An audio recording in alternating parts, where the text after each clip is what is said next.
The father of Iron Man, actor Robert Downey Jr. has died. Robert Downey Sr. was 85. Greater than read more trending news of the filmmaker's death was first reported by the New York Daily News with his wife, Rosemary Rogers, telling the publication that her husband passed in his sleep at his home in New York City.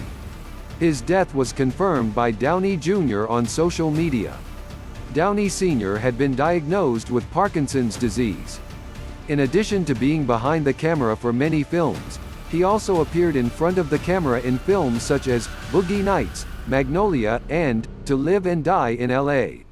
Before becoming a filmmaker, Downey Sr. was a minor league baseball player, served in the Army and was a boxer, according to his IMDb biography.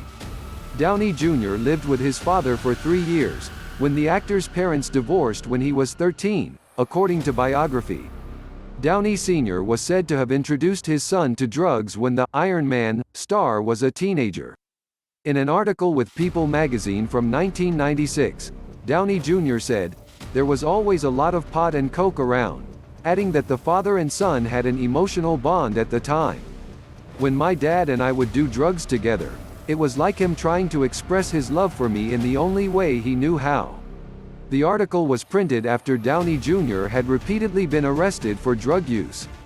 Downey Jr. first shared his and his father's history of drug use in the book, The New Breed, published in 1988, The Washington Post reported.